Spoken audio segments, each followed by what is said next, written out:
Assalamualaikum warahmatullahi wabarakatuh semuanya. Selamat datang di podcast kami yaitu Speech of Digital Business. Sebelumnya perkenalkan nama saya Risalatul Mafiro. Di sini saya nggak sendirian loh, ada teman host saya juga yaitu Mbak Sofia dan juga ada Muhammad Jafar dan Fatihatus Solikha sebagai pelaku usaha. Di sini juga ada dua tim IT yaitu Kak Aisyah dan juga Kak Tari. Nah, Kak Risa, dalam podcast kali ini kita akan ulas dan bahas apa itu transformasi digital bisnis. Benar begitu bukan? Bener banget Kak Sofia. Nantinya kita juga akan ulas perkembangan transformasi digital bisnis bareng teman-teman kita yang lain.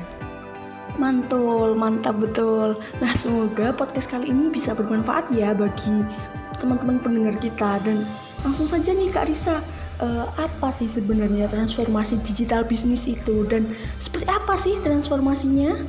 Dan menurut saya itu transformasi digital adalah suatu proses yang diterapkan oleh organisasi untuk mengintegrasikan teknologi digital di semua area bisnis dengan secara mendasar mengubah cara organisasi memberikan nilai kepada pelanggan.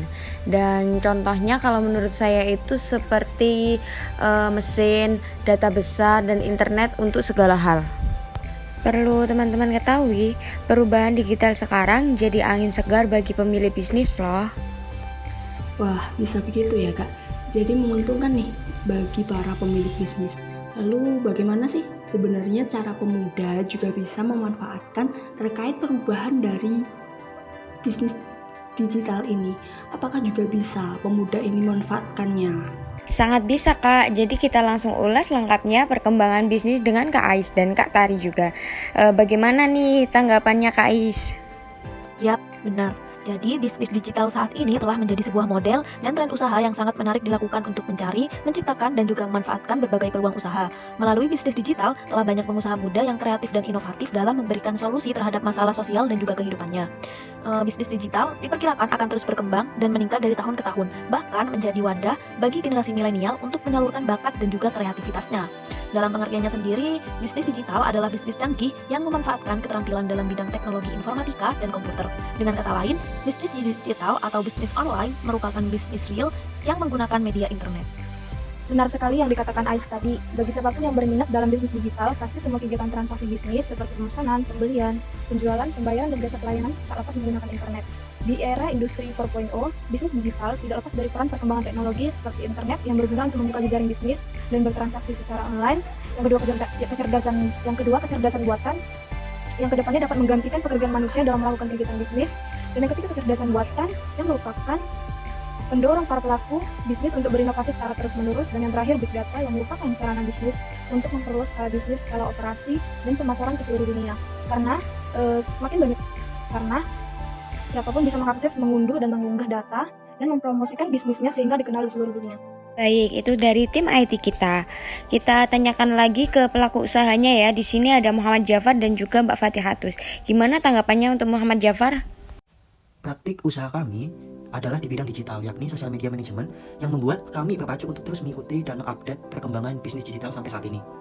Terlebih usaha kami di bidang digital, maka dituntut untuk dapat menguasai bisnis digital. Benar yang dikatakan Ais tadi bahwasanya dalam praktik bisnis digital kami sangat membutuhkan jaringan internet. Nah, jaringan internet di sini itu apabila semakin canggih, dampaknya itu akan menambah pesatnya perkembangan bisnis digital kami. Oleh karena itu, selama akses internet itu mudah dijangkau, maka pelaku usaha seperti kami yang berkecimpung di dunia bisnis digital akan semakin berkembang dan menjadi bisnis sangat potensial. Gitu. Saya ingin menambahkan pendapat dari Jafar, yaitu untuk media sosial saat ini sendiri menjadi alternatif paling mudah untuk memperkenalkan suatu usaha kepada masyarakat. Jadi dengan adanya media sosial ini tidak menutup kemungkinan seseorang yang berada jauh dari lokasi usaha tersebut untuk menjangkau atau mengetahui adanya bisnis ini. Jadi salah satu media sosial yang digunakan yaitu misalnya Instagram. Instagram selain digunakan sebagai platform penyimpan atau menaruh foto atau video, juga bisa digunakan sebagai media promosi suatu usaha. Untuk contohnya di sini usaha kreatif dapat dengan mudah memasarkan produknya ke seluruh Indonesia karena banyaknya masyarakat Indonesia yang menginstal dan menggunakan Instagram ini. Untuk target pasar kreatif ini sendiri yaitu perusahaan atau bisnis baru dan masih untuk perusahaan itu belum bisa memaksimalkan media sosial sebagai alat untuk mempromosikan usahanya dengan cara membantu mengelola akun media sosial usaha. Nah Kak Sofia, kita masuk pembahasan selanjutnya nih, yaitu model bisnis digital. Lanjut dong Kak, mengapa nih kita perlu memodelkan bisnis digital? Tentu saja Kak, banyak manfaat ketika kita memodelkan bisnis digital, di antaranya yaitu sebagai acuan bagi pelaku bisnis. Bagaimana ya tim IT tanggapannya? Jadi, ada 3 model bisnis digital yang sedang berkembang sekarang ini, yang kemungkinan dapat menjadi acuan bagi para pelaku bisnis dalam mengembangkan bisnisnya dalam dunia digital, yaitu infomediary, licensing, dan juga merchant. Yang pertama, saya akan menjelaskan terlebih dahulu terkait infomediary, yaitu sebuah perusahaan yang mengumpulkan, menganalisis, dan menjual informasi kepada konsumen dan pihak lain yang ingin menjangkau konsumen. Misalnya, yaitu recommender system atau opinions dan sistem pendaftaran di New York Times. Kemudian yang kedua ada licensing. Licensing sendiri yaitu model bisnis digital yang memegang paten untuk jenis perangkat tertentu dan memungkinkan untuk menjualnya kepada pihak lain. Model bisnis ini dapat menciptakan beberapa keuntungan daripada penciptanya yang mungkin hanya dapat manfaat lebih sedikit. Karena model bisnis ini memegang hak paten untuk perangkat tertentu, maka hak perlindungan dan privasi licensing memiliki dan memberi kontribusi yang penting terhadap model bisnis ini. Kemudian untuk yang ketiga, mungkin dari rekan saya Tari mau menambahkan. Sedikit tambahan dari saya Kak, jadi yang ketiga adalah merchant, yaitu model bisnis di mana perusahaan menjual barang dan jasa melalui toko online. Nah, model bisnis ini merupakan tailors bagi usaha tradisional yang semula menggunakan etalase atau toko fisik. Nah, dengan sistem online atau benar-benar virtual, maka tidak lagi memiliki toko fisik. Nah, baik produk, barang, dan jasa, harga dan sejenisnya dijual melalui virtual. Model merchant ini adalah model bisnis digital yang menjual barang dan jasa melalui toko online. Bicara tentang model bisnis yang tadi sudah dijelaskan oleh Kak Ais dan Kak Tari, lalu model bisnis yang seperti apa nih yang digunakan oleh You Creative? Bagaimana Kak Jafar? Bisnis kami yakni bisnis manajemen sosial media, yang kegiatan utamanya bisnis kami adalah mengkonsep dan mengolah konten-konten media sosial seperti feed Instagram, Reels, video TikTok, copywriting, dan foto produk, serta kita juga memanajemen waktu posting. Nah, dari yang dijelaskan dari tadi, kami menggunakan bentuk model bisnis merchant dalam memasarkan produk jasa kami ke konsumen. Kalau dari saya mungkin dari pemasaran produk ya. Untuk usaha You Creative sendiri menggunakan 2 tipe digital marketing, yaitu yang pertama konten marketing dan sosial media marketing. Konten marketing sendiri adalah cara pemasaran yang difokuskan ke pembuatan dan pendistribusian konten. You Creative sendiri menggunakan beberapa desain grafis dan video TikTok untuk perkenalan produk. Juga pemasaran yang menarik pelanggan. Setiap pelanggan yang menggunakan jasa You Creative hasilnya baik berupa grafis, foto maupun video akan diposting di Instagram. Hal ini memberikan manfaat untuk penilaian customer terhadap jasa yang ditawarkan You Creative. Sosial media marketing juga salah satu cara yang bisa dilakukan melalui saluran internet untuk meningkatkan unit usaha yang dijalankan. Sosial media marketing ini sendiri diterapkan oleh You Creative melalui Instagram dengan 38.000 followers dan TikTok dengan 672 followers. Juga WhatsApp sebagai layanan komunikasi dan pemesanan pelanggan. Menurut data dari Marketforce, 81% keputusan pembelian yang dilakukan oleh pelanggan dipengaruhi oleh postingan media sosial. Oleh karena itu, You Creative dapat memanfaatkan dan meningkatkan kapabilitas penggunaan Instagram dan TikTok itu sendiri untuk pemasaran produk sehingga mampu menarik audiens atau customer sosial media untuk menggunakan jasa layanannya gitu. Ada lagi poin penting Kak Sof, kita juga harus tahu dan memahami bentuk bisnis digital yang sedang kita jalankan. Lalu pada praktiknya, seperti apa sih bentuk dari bisnis digital itu? Pada praktiknya terdapat 3 bentuk bisnis digital, yaitu ada distribusi digital, pasar digital, dan juga konten digital. Yang pertama saya akan menjelaskan mengenai distribusi digital. Nah, distribusi digital ini memungkinkan perusahaan untuk menjual produknya secara langsung kepada pelanggan dan menjangkau pasar yang lebih luas melalui jangkauan global, yaitu melalui internet. Kemudian yang kedua ada pasar digital. Nah, pasar digital ini berbeda dengan pasar tradisional pada beberapa cara sebagai kunci utamanya. Pasar digital biasanya memiliki biaya yang lebih rendah sehingga memungkinkan perusahaan untuk mulai dengan usaha sendiri atau biasa disebut dengan bootstrap. Nah, pada umumnya bisnis digital, maksud saya adalah pasar digital, lebih menurunkan harga dan perusahaan tidak mudah untuk melakukan diskriminasi harga. Nah, begitu penjelasan dari tim IT tentang bentuk bisnis digital. Kalau menurut pelaku usaha bagaimana ya tentang bentuk bisnis digital ini? Dalam terjangkau bisnis digital membuat kami sadar akan proses bisnis yang harus dituntut untuk menjadikan digital sebagai alternatif utama nih dalam produktivitas perusahaan kami. Benar yang dijelaskan oleh Aisyah tadi bahwasanya dengan menggunakan digital membuat kami menghemat biaya baik dari distribusi, menjangkau pasar, dan konten digital. Dengan adanya internet juga sudah cukup membantu dalam menekan biaya yang tinggi dalam hal bagaimana kita mendistribusikan jasa kita ke konsumen. Contohnya adalah pemanfaatan Google Drive dalam hal mengirimkan foto-foto ataupun data-data yang pesan oleh konsumen begitu. Kemudian kita juga dapat menjangkau pasar dengan memaksimalkan media sosial yang baik seperti Instagram, website maupun marketplace lainnya. Iya, juga untuk memaksimalkan produktivitas bisnis ini, kita dituntut untuk dapat menarik konsumen dengan cara memperbagus konten bisnis yang kita pakai itu. Jadi dalam You Creative ini kita tidak terdapat promo, tetapi akan Instagram You Creative kita sendiri rutin mengupload feed dengan minimal 1 kali dalam seminggu. Yaitu untuk alasan kenapa promo tidak diposting di dalam feed itu juga berkaitan dengan price list yang ditawarkan hanya melalui chat WhatsApp. Yukati sendiri membuat harga dan promo menjadi rahasia sehingga secara tidak langsung membuat calon customer semakin penasaran gitu. Jadi keuntungan bagi Yukati sendiri apabila calon customer bertanya melalui chat WhatsApp dapat dicek data customer seperti nomor WhatsApp atau bisa saja promo di maintenance secara rutin melalui WhatsApp. Jadi akun kreatif memberikan promo dan bentuk PDF yang bisa langsung kepada customernya melalui media WhatsApp tempat mereka bertukar informasi. Dan tentunya dalam promo tersebut disisipkan beberapa portofolio menarik dari klien yang telah memanfaatkan jasa Yukreatif ini sendiri. Gitu. Jadi poin-poin yang telah dijelaskan tadi bisa menjadi kunci keberhasilan dalam bisnis digital, benar begitu ya Kak? Benar sekali Kak, perusahaan yang bisa memanfaatkan perubahan digital itu relatif sukses menaikkan omset atau dengan pas pangsa pasaran. Nah, bisnis digital itu relatif sukses. Kenapa sih? Sebenarnya dikarenakan bisnis digital ini bisa mempermudah, mempercepat, dan membantu dalam hal meningkatkan produktivitas perusahaan serta sebagai alternatif dalam menekan biaya.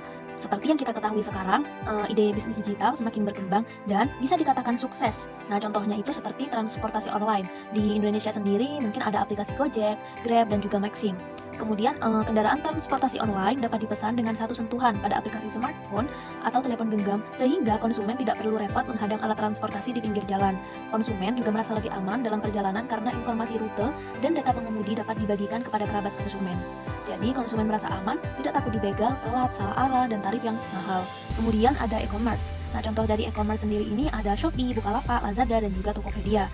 Melalui e-commerce, konsumen sangat mudah untuk berbelanja dengan cepat dari mana saja dan kapan saja. Hanya dengan menginstal aplikasi pada smartphone, konsumen sudah bisa mencari berbagai macam keperluan yang dibutuhkan, mulai dari makanan, kemudian ada pakaian, barang kebutuhan sehari-hari, tiket kereta api, tiket pesawat, hingga layanan bank. Hal-hal yang seperti ini tentu sangat menguntungkan bagi konsumen atau masyarakat yang menghendaki pelayanan yang lebih cepat, tepat, dan juga hemat. Kemudian untuk selanjutnya mungkin dari rekan saya Tari ingin menambahkan. Baik, terima kasih Kak Ais. Saya sedikit menambahkan tentang digital agency yang dimana kegiatannya membantu bisnis untuk go online kan ya. Nah, menurut saya ada bermacam-macam solusi yang ditawarkan oleh digital agency, yaitu salah satunya untuk memasarkan produk agar selalu teringat dalam benak konsumen, yaitu dengan cara sosial media. Dengan mempelajari target pasar, mungkin platformnya bisa kita isi dengan konten yang sesuai. Nah, untuk memulai bisnis digital agency ini bisa mempelajari konsep pemasaran terlebih dahulu. Setelah cukup paham, mungkin kita bisa tentukan tujuan dan tetap fokus untuk mencapai kesuksesan. Dan jangan lupa untuk selalu membuka diri dengan mempelajari ilmu baru. Dan menurut saya itu ada selain digital agency yaitu digital media startup, yaitu menjadikan bisnis online lebih kreatif lagi.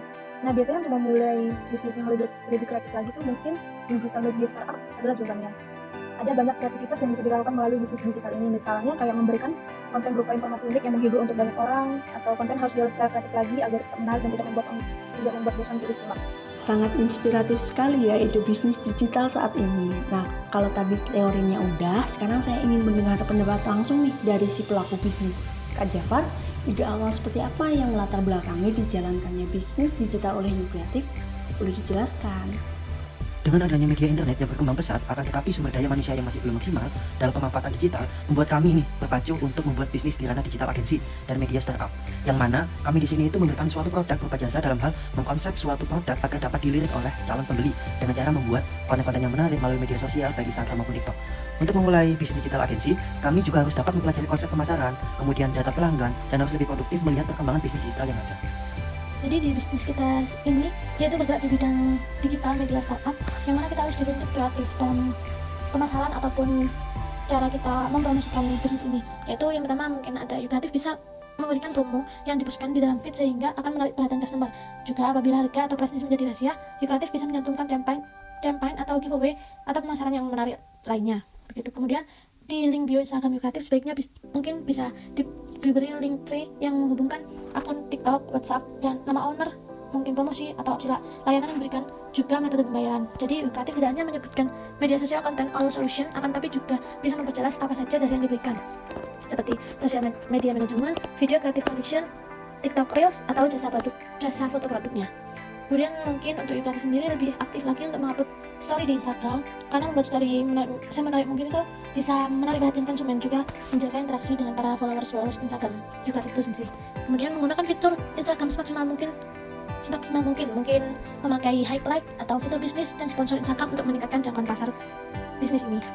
Juga menambah opsi media pembayaran nambah opsi media pembayaran agar tidak menimbulkan biaya admin dan atau lebih memudahkan customer ketika melakukan pembayaran gitu.